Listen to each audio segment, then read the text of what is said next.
Hola a todos. Muchas gracias, Mediamorfosis.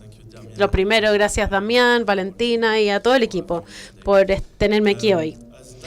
Como dice Damián, soy actualmente el director de proyectos de una competencia inmersiva del festival. Pero antes de eso estuve a cargo de 3 diferentes mercados para las nuevas imágenes y también los mercados que usaban contenidos interactivos, inmersivos. Entonces, lo que voy a intentar hacer hoy es mostrar o compartirles mis aprendizajes claves de mi experiencia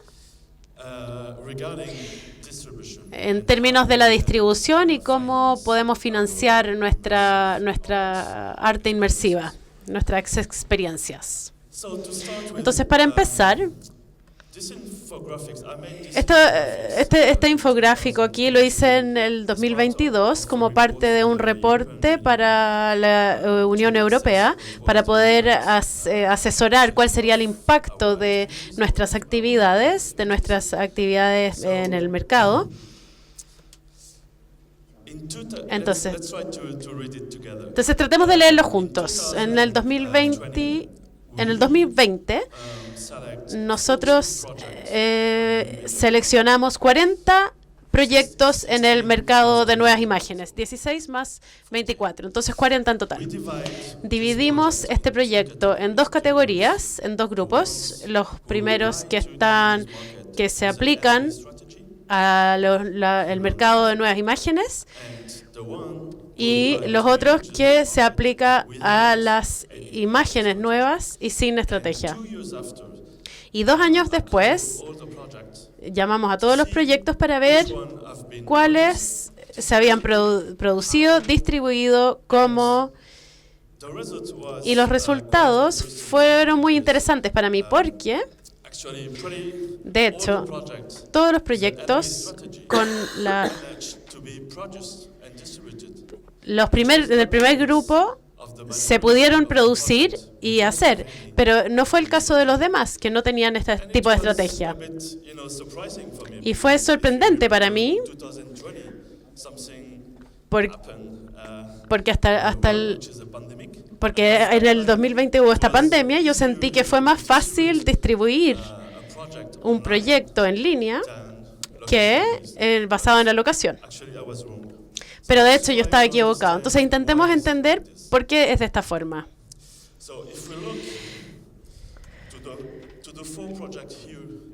Si miramos acá este proyecto lineal,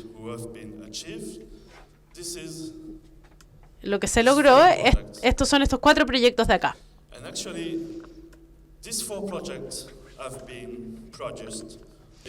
Estos proyectos se produjeron porque creo que tienen una estrategia de coproducción muy potente. Entonces, yo no sé si ustedes están familiarizados con la coproducción, pero yo voy a definir la coproducción en el arte de dividir las tareas de producción que es entre diferentes compañías en diferentes territorios, y esta estrategia es relevante porque después cada una de las compañías puede como levantar más financiamientos para financiar el mismo proyecto. Entonces, si miramos estos 4 proyectos, vemos que el primero ha estado en coproducción, es una coproducción entre Francia y Alemania, el otro entre Francia y Suiza, Suiza, Alemania y sur de Corea, y el otro Luxemburgo, Inglaterra y Luxemburgo y Francia, y el otro Taiwán y Francia. Y lo que también podemos remarcar acá es que todos estos proyectos necesitan al menos 4 espacios para ser desarrollados, que no fue el caso. 4 años para ser desarrollados. Estos proyectos fueron desarrollados en 2 años. Entonces, como conclusión primera de este estudio, diría que Se ve que es como más arriesgado o más complicado si no tienes estrategias LBE para desarrollar un proyecto inmersivo.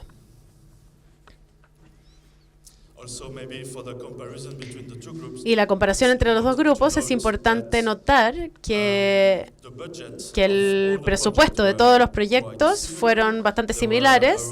Habían alrededor 500.000 euros o dólares, es básicamente lo mismo. Entonces digamos que todos tienen más o menos el mismo presupuesto, pero por alguna razón los que no tienen estrategia LBE tuvieron más dificultad para poder lograrse.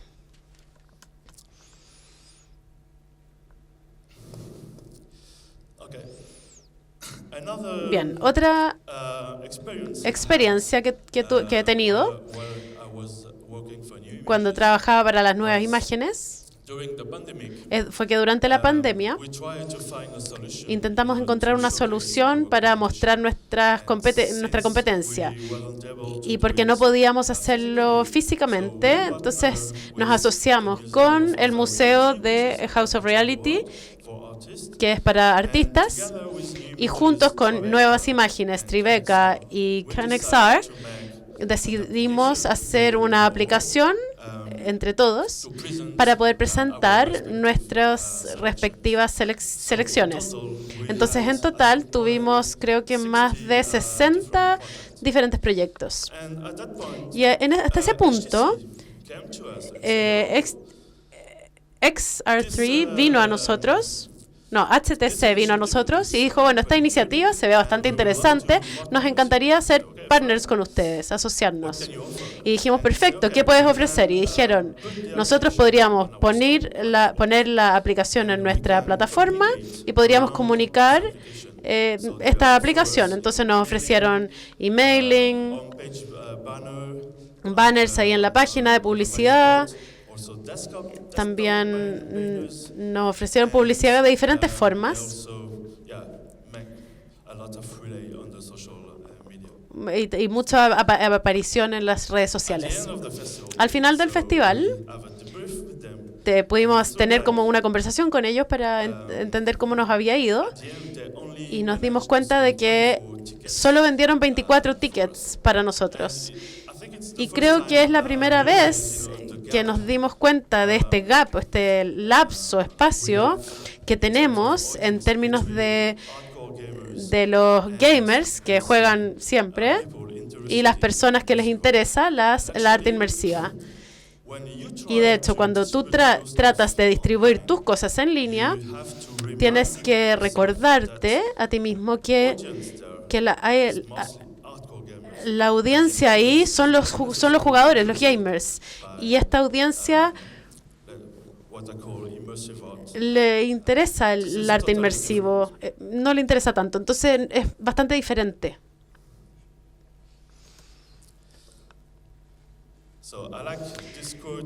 Entonces, me encanta esta cita de alguien que ustedes quizás conocen, Ricardo Laganaro. Él también dice que, creo que es también una conclusión interesante de esto, dice que estas personas que están en línea, que están acostumbradas a jugar con juegos inmersivos, están acostumbrados a pagar 30 o 40 dólares por una aplicación, pero la cosa es que esta aplicación, porque es un juego, pueden jugarla muchas veces. Y es usualmente no el mismo caso con una narrativa, con una pieza narrativa. Entonces, de hecho, el precio de una pieza narrativa en línea, que es usualmente más bajo que los 15 dólares, pero más o menos diría que es como entre 7 y 8 dólares, es bastante caro para ellos, de hecho. Entonces, por esta razón, diría que la distribución en línea es una oportunidad para artistas, pero también yo recomiendo fuertemente que vayan a estar en línea si es que tienen un juego, pero si no tienen un juego, debiese pensar 2 veces acerca de esa estrategia, porque digamos que el ingreso más alto de alguien que haya puesto una aplicación como esta en la tienda es como $20,000 o dólares, que significa que hay que pensarlo porque es menos del 5% del presupuesto total. Entonces es bastante pequeño, es casi insignificante.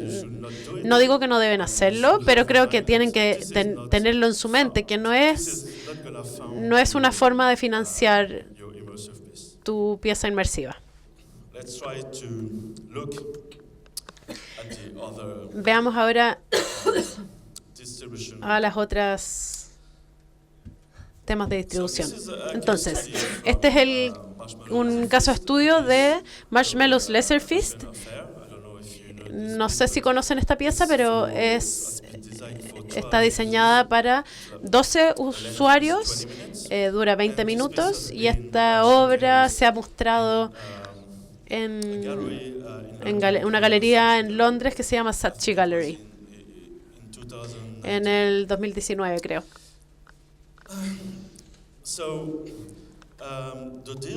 Entonces,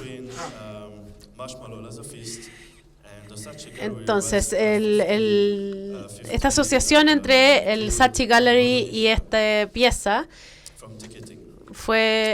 reunió el gasto que hicieron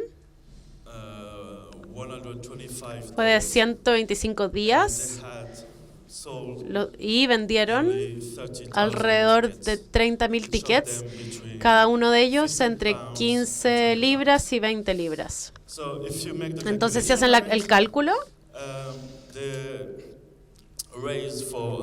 entonces levantaron para la producción más de 200,000 libras, que significa, en comparación con la distribución en línea, es 10 veces más. 10 veces más que lo que pueden obtener en línea. Entonces, para algo, esto es algo bastante simple. Es como si tienes dos obras con el mismo presupuesto, digamos 500,000, tienes la oportunidad de financiar 20,000 en línea y 200,000 con ingresos con un museo, por ejemplo. Bien. Los museos pueden traer diferentes activos a ti, te pueden traer diferentes activos que, además de el lugar, ellos tienen una audiencia, y eso es importante porque no tienes que trabajar para poder alcanzar a esa audiencia. La audiencia ya está ahí, es bastante grande, tiene diferentes edades. También usualmente un museo tiene canales de comunicación, entonces es bastante fácil enviar mails para poder traer a esta gente. Entonces, todo este tipo de servicios adicionales es bastante interesante. Es como un activo fuerte aquí para esta estrategia. Y ahora me gustaría compartirles algunas recomendaciones si es que van a hacer una distribución LBE.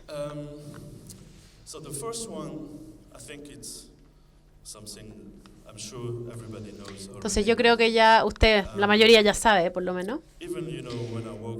Pero cuando yo trabajaba para el Festival Cannes, siempre me impresiona que la gente no sabe lo que es inmersivo, no sabe de lo que estamos hablando cuando decimos inmersivo.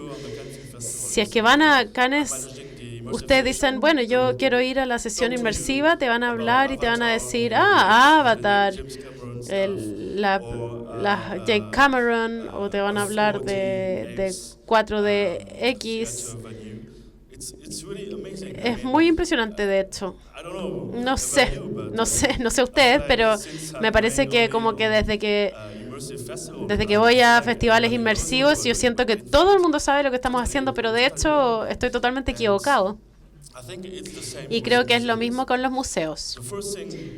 Lo primero que es muy importante para ustedes es explicar lo que están haciendo. ¿Y qué significa inmersivo? Ustedes tienen que, como dijo Chloe Jarry, tienen que educarlos.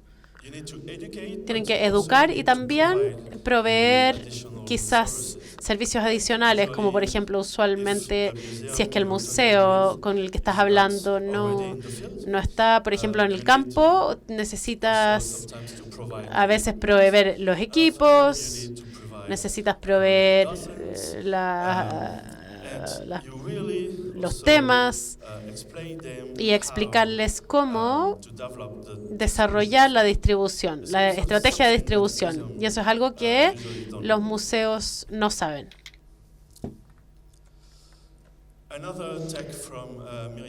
Otra cosa que aprendimos de Miriam Ashard. Puse esta cita aquí porque creo que ha sido una de las primeras en imaginar la forma en cómo podría ser una forma de presentar el arte inmersivo. Desarrollar escenografía alrededor tu exhibición inmersiva. Y creo que esto es bastante importante.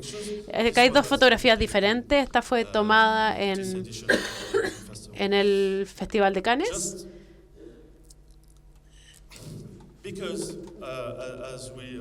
Porque ya lo dijimos, pero las personas no saben lo que es inmersivo, entonces también se sienten un poquito tímidos. Ponerse ahí los cascos o los headsets puede ser un poquito como intimidante. Y también, esto yo me di cuenta este año, es que la gente se siente como acomplejado, se siente tímida de que otras personas los estén observando a ellos con el casco puesto. Entonces, diseñar escenografía alrededor de tu obra ayuda al público a poder entender y hacer que la experiencia sea más atractiva, de hecho, por primera vez. Y creo que eso es bastante útil para poder desbloquear cosa que tiene el público. Y la otra cosa importante, que creo que también lo vi este año en el Festival de Cannes, es que cuando tienes este tipo de escenografía, a las personas les gusta tomarse fotografías. Y es algo pequeño, pero les gusta tomar fotografías, se las mandan a sus amigos. Entonces, personas que están en otro lugar, lejos del museo, les llega la información. Entonces, les ayuda a atraer a otras personas. Y es lo mismo en los museos. Si tú tienes como escenografías muy bonitas, orgánicamente vas a tener algunas personas que se van a querer sacar fotografías, se las van a mandar a sus amigos. Y al final te ayuda a la atracción de audiencia.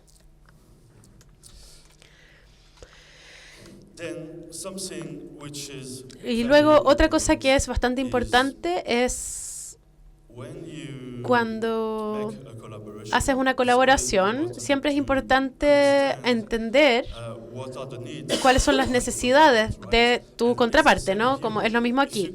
Si es que tú vas a un museo y dices, hey, tengo una obra inmersiva increíble, es bastante importante que tú entiendas por qué el museo tendría que tomar tu pieza. Y usualmente he tenido esta conversación con un museo tomado d'Orsay en París, que presentaron esta exhibición inmersiva llamada Los Impresionistas y me dijeron algo que quiero compartirles. Ella tiene para esta exhibición inmersiva, tiene 80,000 personas creo que rompió el récord para una exhibición inmersiva en Francia y eso fue muy impresionante. Pero ella me dijo, ¿sabes qué? En el mismo espacio tuvimos otra exhibición tradicional y hicieron 5 veces más de lo que ella hizo con la exhibición inmersiva. Entonces, para un museo, te van a pedir, ok, ¿cuántas personas puedes tú traer en este espacio en una hora? Y estaban calculando si es que de hecho les conviene o no les conviene económicamente, porque es como razonamiento básico, ¿no? Entonces necesitan ustedes estar preparados para contestar estas preguntas. ¿Qué pueden decir ahí? Físicamente es imposible competir con experiencias no inmersivas, porque sabemos que es difícil, por ejemplo, 20, 30, si tienen 20 o 30 personas dentro de la misma experiencia inmersiva, ya eso es mucho. Entonces, ¿cómo competir con los otros, no? Entonces creo que algo bueno que ella me dijo, algo choro que me dijo fueron 2 cosas. Uno es que es el rango de satisfacción, la tasa de satisfacción. Ella me dijo que hicimos una encuesta al final de cada experiencia o exhibición. Para la inmersiva, 98% de las personas dijeron que la exhibición fue increíblemente espectacular, que fue 70% para el tradicional. Entonces, una cosa que sí pueden usar, un argumento es, bien, ok, quizás vamos a tener menos personas, pero la tasa de satisfacción va a subir. Entonces, lo otro es que dependen los museos, pero algunos museos pueden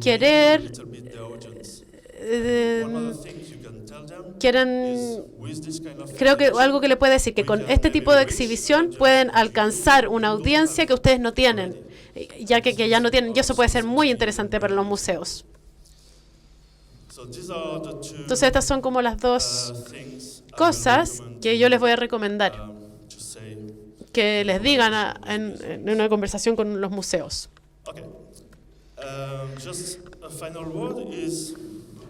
Como palabras finales, la presentación era más bien didáctica, por supuesto, es mucho más complejo que esto, pero sí me gustaría ahora darles algunos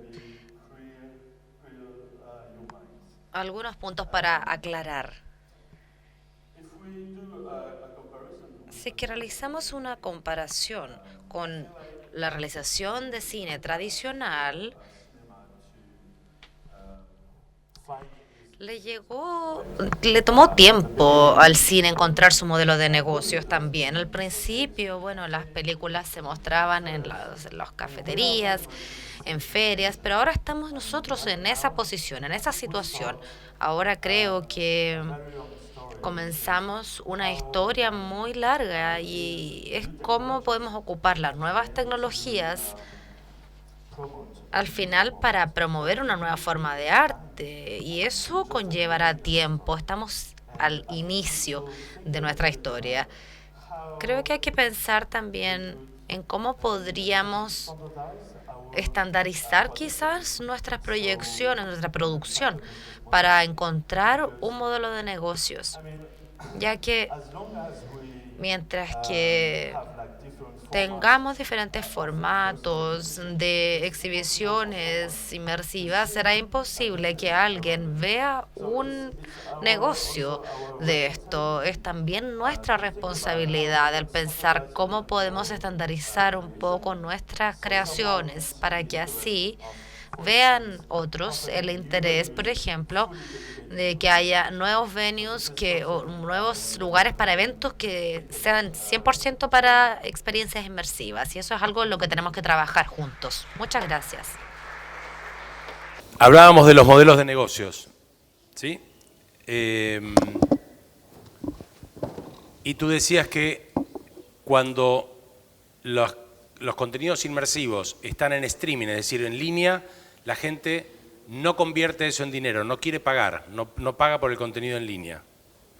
Entonces se ven en lugares como este, pero claro, como son cascos, se ve de a una persona. Entonces, ¿cómo se hace masa crítica para que haya mucho público viendo el contenido? Hay un modelo, que es el modelo que hace, por ejemplo, la gente de Immersive en Francia y la gente de Ideal en Barcelona, que les voy a explicar a ustedes para que lo conversemos con Eli, y quiero saber cómo funciona, que es muchas personas juntas con un casco ingresando a un espacio para muestras comerciales como Tutankamón, Notre Dame. Son experiencias en las cuales se crea un metaverso y el público ingresa con gafas en grupos, ingresas y recorres un espacio llevado por un guía en una experiencia narrativa. ¿Ese modelo lo conoces? Para ser claros, yo creo que, como les dije, mientras que no tengamos ninguna estandarización, no hay caso de negocio, no hay negocio. Tenemos que ser creativos. Ahora, lo que yo creo es que para mí los museos y los lugares de eventos culturales son la mejor opción si es que no tenemos una penetración que se pueda aumentar. Así es que si es que no hay una tasa de penetración en aumento, pareciera que esa es nuestra mejor opción. Lo que es bueno con los museos es que hay muchos museos de diferentes tipos, diferentes temas. Así es que sí me parece que es posible, sin importar la temática de la inmersión o de la experiencia inmersiva, siempre es posible encontrar un interés de parte de los museos. Así es que eso sería lo primero. Pero esos son museos de Francia o de Europa. Aquí en Latinoamérica no tenemos tantos museos. Hay un museo por ciudad, tal vez, y no tienen el presupuesto que tienen los museos. Sí, pero no creo que sea imposible de que los creadores chilenos puedan distribuir su material en Europa. Por supuesto que necesitarían, y es lo que decía al final de mi presentación, que los museos son una oportunidad, pero hay que educarlos primero. Y quizás se necesita que alguien pueda traspasar, por ejemplo, esto en Europa, por ejemplo, a un productor, pero estas personas conocen a la audiencia, conocen ya los museos, ya saben cómo poder presentar el proyecto. Así que si artistas en Chile se contactan con alguien que conozca de este ecosistema en Europa, por supuesto que se puede distribuir. Pero para eso nosotros necesitamos aquí en Latinoamérica empezar a imaginarnos que nuestro mercado es el mundo y hacer contenidos que no sean locales, sino que sean glocales. Lo primero que hablamos, hacer contenidos que puedan funcionar en otros territorios. Eso es algo que tiene que ver con nuestra idiosincrasia. Nos pasa mucho en Latinoamérica que pensamos en nuestra ciudad, en nuestro país, y no pensamos en el mundo. No tenemos esa noción de exportar nuestro contenido cultural de esa manera. Está bien lo que tú dices, pero tenemos que primero nosotros pensar que nuestros productos estén preparados para eso. Imaginarnos que nuestra audiencia está tal vez en museos. Y te hago otra pregunta. El año pasado o el anterior, en Mediamorfosis, tuvimos un caso argentino que se llama Editorial Orsay, que trabaja sobre crowdfunding, producciones de crowdfunding, identificar la audiencia y producir prevendiéndole a tu audiencia un ticket. ¿Esos modelos están funcionando en inmersivas en algún lado o todavía no? Si la experiencia inmersiva es sobre una temática que es atractiva para una gran audiencia, quizás es posible hacerlo, pero van a necesitar una estrategia de comunicación robusta para poder lograrlo. Aún así, no creo que tengamos a suficientes personas interesadas en las exhibiciones inmersivas y financiarlas solo porque sean inmersivas. Como te digo, las personas simplemente no entienden bien de lo que hablas, lo que es inmersivo. Así es que se trata más sobre el tema de la experiencia. No creo que sea algo imposible. Para ser honesto, No hay ningún caso de estudio que tenga en mente que haya tenido éxito con ese tipo de estrategia. Quizás en Argentina haya sido posible, pero No en inmersivas. No en inmersivas. En otras, en audiovisual tradicional. Yeah, okay. No, Pero en definitiva es una audiencia, es una audiencia y hay un contenido.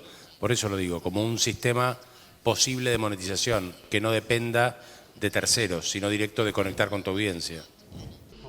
sí, creo que el problema con esa estrategia es ¿por qué debería yo financiar un proyecto que al final no puedo ver? Porque si el proyecto está online, necesito un headset y si no tengo un headset, bueno, ¿cuál es el propósito de financiar este tipo de exhibición? Y si es que es en base a una localización, tengo que estar en esa ubicación. Entonces, el interés de la audiencia debería ser más bajo, quizás para poder financiar ese tipo de exhibición. Yo creo que ahí puede construirse un camino. En ese camino hay algo, podemos tener algo. Pero lo que queda claro es que todavía es la venta de tickets tradicional lo que funciona. Sí, claro, hasta ahora el mejor ejemplo que tengo en mente, que he visto en el mercado, es en base a una localización, con una estrategia como la que le presenté de Marshmallow. Es algo que es repetible, que es replicable. Es un ejemplo, claro que hay muchos más, pero una vez más, no les estoy diciendo que sea fácil lograrlo. Hay que tener el conocimiento del mercado, hay que educar a los museos. Es un proceso extenso. No digo que haya una receta mágica, pero para mí el mejor caso para poder financiar una experiencia inmersiva es este modelo. Bueno, ¿alguna pregunta para Eli? ¿Cuál sería el rol del storytelling cuando uno hace una escenografía con una obra VR? Para mí el objetivo de la escenografía no es que sea parte de la narrativa. La narrativa sigue estando en la realidad virtual, pero la escenografía te permite quizás el tocar o realzar ciertos activos y presentarlos físicamente para que las personas puedan imaginarse lo que va a estar dentro de la realidad virtual, me parece a mí. Bien, otra pregunta había por allá, ahí atrás. Hay cortometrajes o largometrajes de ficción o cualquier documento de video en el formato de video mapping. Sé de algunos proyectos, pero están todos en curso, están todos en desarrollo. El año pasado en Cannes mostramos un proyecto que fue de videomapping y era una historia, pero la línea narrativa era contada por un doblaje, por una voz y era abstracto.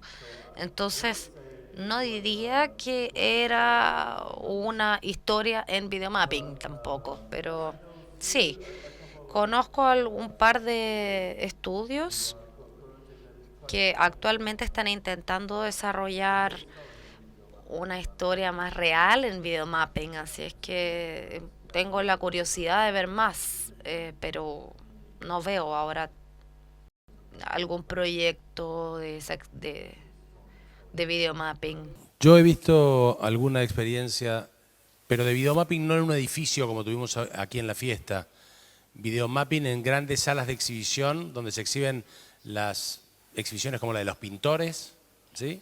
Bueno, ahí he visto, por ejemplo, en la exhibición en Barcelona, en Ideal, en Matadero, en Madrid, hay una exhibición sobre el Titanic y en un momento hay una escena ficcionada del hundimiento del Titanic, del drama del hundimiento del Titanic, en una sala rectangular parecida a esta, pero 10 veces más grande y alta, por lo cual te sentís que estás en el Titanic y el Titanic se empieza a hundir y hay una historia de un padre y un hijo que se buscan en la cubierta del Titanic. Entonces, eso es una gran proyección, es un mapping interno, ¿sí?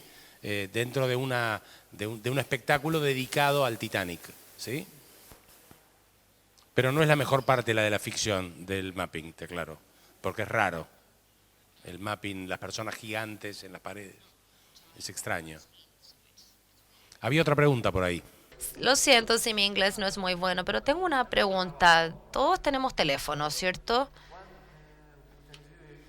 ¿Qué podemos hacer si es que si los lentes podemos ocupar nuestros celulares? Sé que podemos ocupar celulares para algunas experiencias de realidad virtual, pero ¿qué pasa si intentamos ocupar los teléfonos, como dices tú, no para que todos tengan que ocupar los lentes y participar de la experiencia inmersiva, sino que ocupásemos nuestros celulares para ser parte de la experiencia? Quizás podríamos ocupar eso, ¿cierto? O quizás bueno, quizás no todo, tampoco sería una buena idea porque no todos tendrían la calidad de los celulares para lograrlo.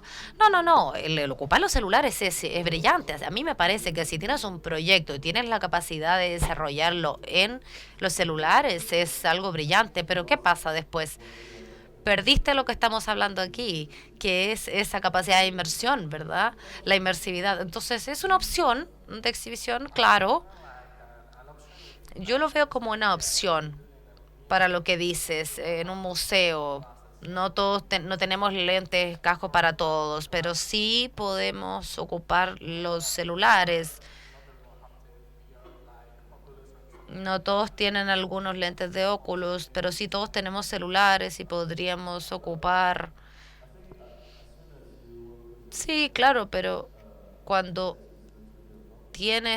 cuando trabajas con museos, lo de los cascos, lo de los lentes ya deja de ser un problema. Ya no sé acá en Chile, pero en Francia todos los museos están teniendo exhibiciones inmersivas y están en asociación con HTC, con Meta o con productores, proveedores de headsets. Entonces es fácil tener esa provisión de 20 cascos, por ejemplo.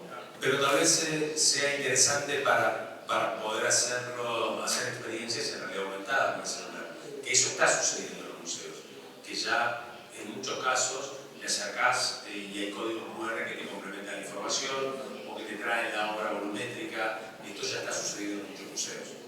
Bueno, muchísimas gracias, Elio. Gracias.